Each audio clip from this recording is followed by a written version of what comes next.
The story of Adam and Eve is one of the most influential narratives in human history. It is the foundation of the biblical account of creation, the origin of humanity, and the explanation for why suffering, death, and moral conflict exist in the world. Told in the opening chapters of the book of Genesis, this story has shaped religious belief, philosophy, art, culture, and moral thought for thousands of years. Whether interpreted literally, symbolically, or philosophically, the story of Adam and Eve continues to provoke questions about free will, obedience, knowledge, temptation, and the nature of human existence. According to the biblical narrative, before time as humans know it began, God created the heavens and the earth. The world was formless and empty.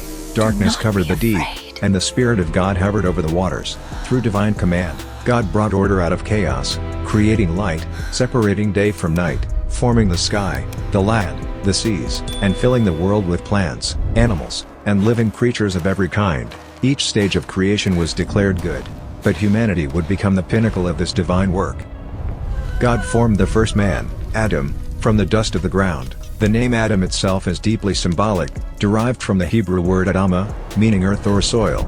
This emphasizes humanity's connection to the physical world, fragile and dependent. God breathed into Adam's nostrils the breath of life, and Adam became a living being. Unlike the animals, Adam was created in the image and likeness of God, endowed with consciousness, moral awareness, and the ability to form a relationship with his Creator. Adam was placed in the Garden of Eden, a paradise described as abundant, beautiful, and perfectly ordered. The garden was filled with trees that were pleasing to the eye and good for food.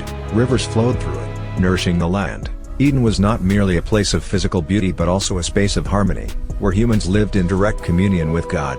Adam was given a purpose, to work the garden and take care of it. This indicates that work was not a punishment but a meaningful part of human existence from the very beginning. God allowed Adam to eat freely from every tree in the garden except one, the tree of the knowledge of good and evil. God warned that eating from this tree would result in death. This command introduced the concept of moral choice. Adam was not a programmed being but a free one, capable of obedience or disobedience. The presence of the forbidden tree created the conditions for genuine freedom and trust. Despite the perfection of Eden, God declared that it was not good for man to be alone. This moment is profound, as it reveals that human companionship is part of divine intention. God caused Adam to fall into a deep sleep and formed Eve from one of his ribs. Eve was brought to Adam as a partner, equal in dignity, essence, and humanity. Adam recognized this immediately, declaring that she was bone of his bones and flesh of his flesh. Their union symbolized intimacy, unity, and mutual dependence. Adam and Eve lived together in the garden, naked and unashamed. This detail reflects innocence, transparency, and the absence of fear or guilt. There was no deception, no hierarchy of power, and no sense of vulnerability. They existed in perfect harmony with each other, with nature, and with God. However, this harmony would not last forever. The serpent enters the story as a cunning and deceptive presence. More crafty than any other creature, the serpent approaches Eve and questions God's command. Rather than outright denial, the serpent uses subtle manipulation. He asks whether God truly forbade eating from all the trees. Eve corrects him but adds that they must not even touch the forbidden tree, a detail not mentioned in God's original command. This small distortion reveals the beginning of confusion and doubt.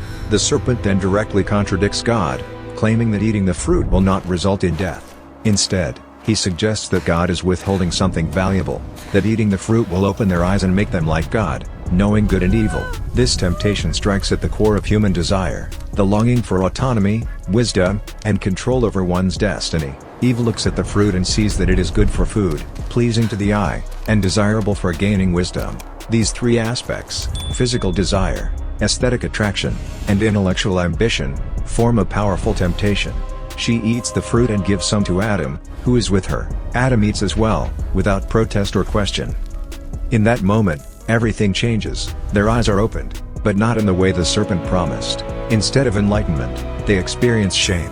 They realize they are naked and sew fig leaves together to cover themselves. Innocence is lost, replaced by self-consciousness and fear. When they hear God walking in the garden, they hide. This act of hiding is the first sign of broken relationship between humanity and the divine. God calls out to Adam, asking where he is. This question is not about location but about relationship. Adam responds by admitting fear and shame. When questioned further, Adam blames Eve, and indirectly God, for giving her to him. Eve, in turn, blames the serpent. responsibility is deflected, and harmony collapses into division. God then pronounces consequences for each party involved. The serpent is cursed to crawl on its belly and live in enmity with humanity. This curse also contains a promise that one day, the offspring of the woman will crush the serpent's head. Many theologians interpret this as the first hint of redemption, a prophecy pointing toward future salvation. Eve is told that childbirth will involve pain and that her relationship with her husband will be marked by tension. Adam is told that the ground itself is cursed because of him. Work becomes laborious, filled with struggle and frustration.